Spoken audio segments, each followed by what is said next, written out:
Hi, it's Steve Cook with PremierGuitar.com. Welcome to the review of the Ampeg V-4B.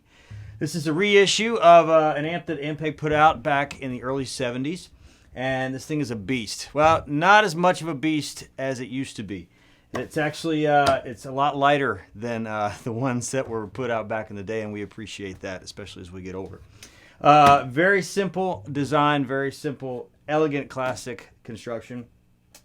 First of all, before we go any further, that was all flat, which you heard on the intro of this bit, with a 78 P bass cable into the V4B. So we're talking very simple. We have gain, bass, mid-range, treble, and master volume controls. The old school rocker switches are there with the ultra low, the mid-range boost, actually mid-range frequencies, and then you can boost or cut those. And then you have the ultra high as well on the treble. Today we have this paired with the Ampeg 212 cabinet. It's the S212AV, and it's kind of cool because this will come off and you can get this in black as well. But I like it with the old school classic anniversary styling. This is an all-tube 100 watt amp.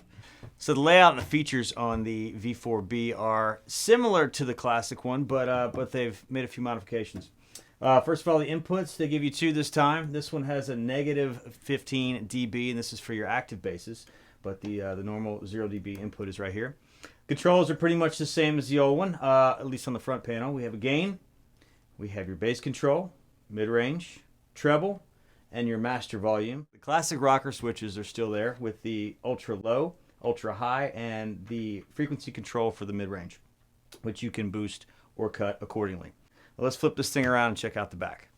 All right, as you can see, the back of the V4B looks a little bit different than the original, but that's okay. We like the new features. We've got a preamp out, a preamp in. We have slave out, where we can slave this bad boy.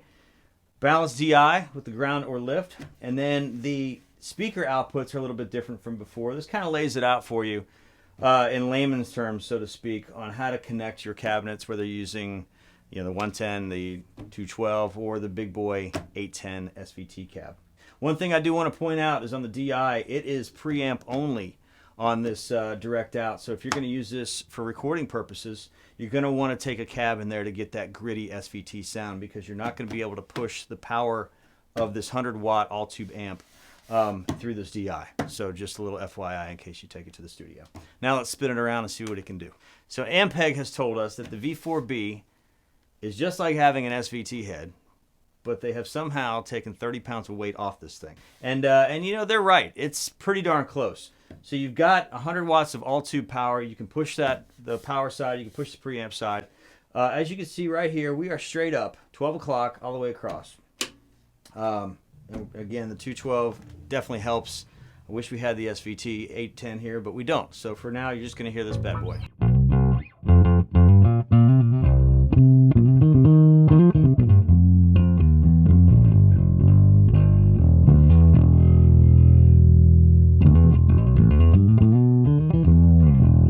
And there's the grit. There's the SVT grit that I was talking about. It's definitely in here. Now remember, like I said before, if you're going to be recording with this, you have to bring the cab. Don't use the DI because you won't get that grit. Now, if you run the DI, you'll just get the preamp, which is a very nice tube preamp, which will warm your sound tremendously. So you can use it both ways. Now, you have the vintage sort of SVT thing happening, but then Ampeg has sort of helps you out a little bit where you can get more modern tones and a more usable amp, user-friendly across the board, so you don't just have to be a one-trick pony. So I'm going to roll the mid-range off a little bit, roll the bass up. Let's go ahead and hit this ultra low, and then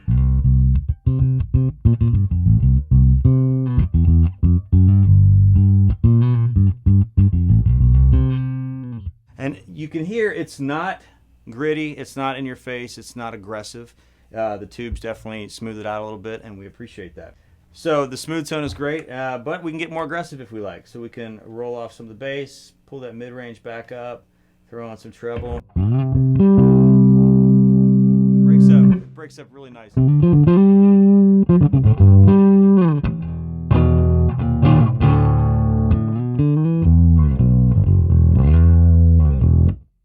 Again, we can smooth that thing out just a bit. Roll that down, roll that off, and then you're back.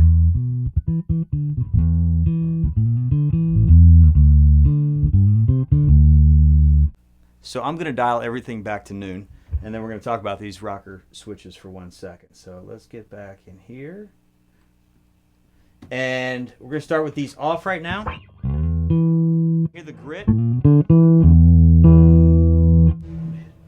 Hit the bass switch. And all of a sudden, grit disappears and the bass gets rounder, it gets smoother. More producer friendly, if I may say that.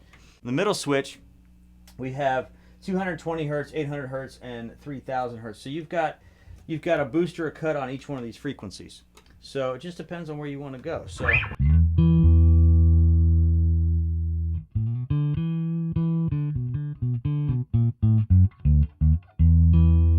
and that's cutting 220, boosting 220. Jump in the middle. That's the cut.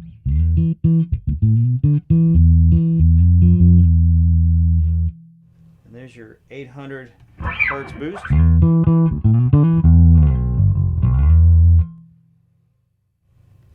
And then your super high mid.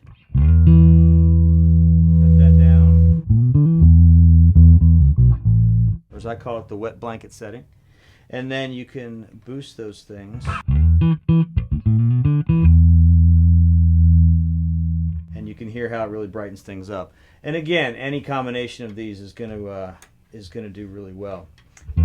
Treble control, this will basically hit the ultra high. This is off, excuse me.